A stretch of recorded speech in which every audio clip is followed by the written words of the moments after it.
Love language Allah tuh kenapa sesuatu hal yang menyakitkan gitu lewat dari cobaan seperti Nabi Muhammad yang tadi Ustadz ceritakan, banyak banget hal-hal menyakitkan yang Nabi Muhammad dapatkan alami kayak gitu. Kenapa cara Allah mencintai kita itu adalah sesuatu hal yang menyakitkan?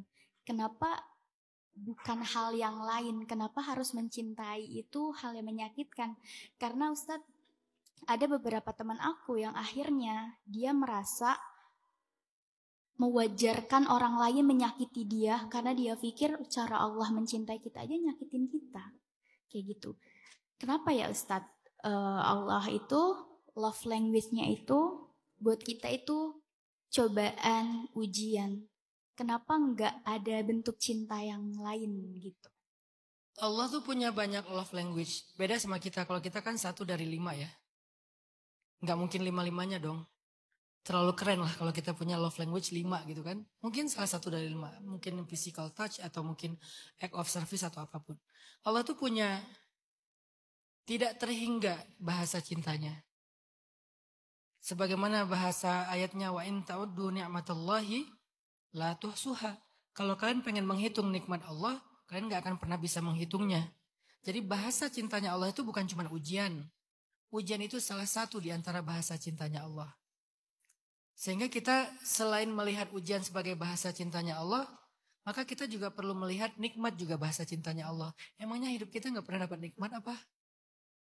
Kemudian hidayah juga bahasa cintanya Allah. Emangnya kita gak pernah dikasih petunjuk apa?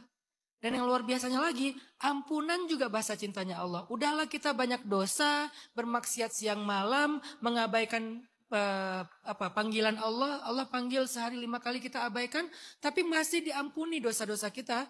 Allah tunggu kapan kita bertobat. Ketika kita berbuat dosa di siang hari, Allah tunggu di malam hari.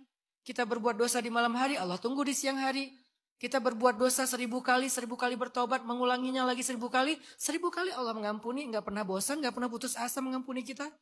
Mengampuni, buat dosa lagi, dia minta ampun lagi, diampuni lagi, bikin dosa lagi, minta ampun lagi, diampuni lagi, dan itu nggak ada habis-habisnya. Itu juga love language-nya Allah. Jadi lihatlah, love language-nya Allah itu dengan bentuk yang tidak terbatas, banyak sekali. Salah satunya saja, love language Allah itu adalah pujian. Saya pernah bahas ini dalam beberapa kajian. Mungkin nanti di Malang kita bahas pas ya Allah why always me ya. Tapi ini cuma spill aja. Biar datang lagi. Enggak. Karena waktu kita terbatas nggak mungkin juga saya bahas panjang lebar. Sederhananya apa? Nabi pernah bilang gini. An-nasu ma'adin. Manusia itu kayak logam.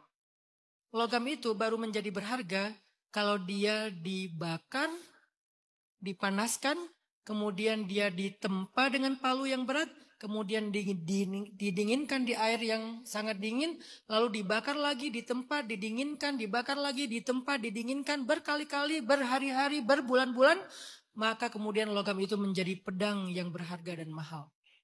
Lalu layak dipegang oleh tangannya seorang kesatria. Yang kesatria itu lalu membebaskan negeri-negeri yang tertindas. Seberharga itu pedang tersebut, logam tersebut. Tapi untuk sampai ke level berharga, dia harus mengalami tempaan, dipanaskan, didinginkan. Dan itu adalah sunnatullah dalam kehidupan. Sehingga Nabi mengatakan manusia seperti logam. Ketika Allah ingin menjadikan dia berharga, maka Allah akan memperlakukan dia seperti logam itu dibentuk. Dan itulah sunnatullah di dunia. Kenapa enggak yang mudah-mudah aja? Karena bukan kayak gitu sunnatullah Allah di bumi. Hukum Allah yang berlaku di bumi, bumi itu ad-dunya darul ibtila, memang tempatnya ujian. Kalau kita pengen yang mudah-mudah aja, sunnatullah itu baru berlaku nanti di surga. Di surga itu la khaufun alaihim walahum yahzanun. Tidak ada rasa takut, tidak ada rasa sedih di surga itu. Semuanya udah baik. Itulah yang membedakan dunia sama surga. Itu ketetapan Allah secara ringkas. Jadi ujian hanya salah satu di antara love language dari sekian banyak. Kemudian ujian hakikatnya bukan hukuman. Ujian hakikatnya bukan bencana. Tapi ujian hakikatnya adalah cara Allah menaikkan value diri kita.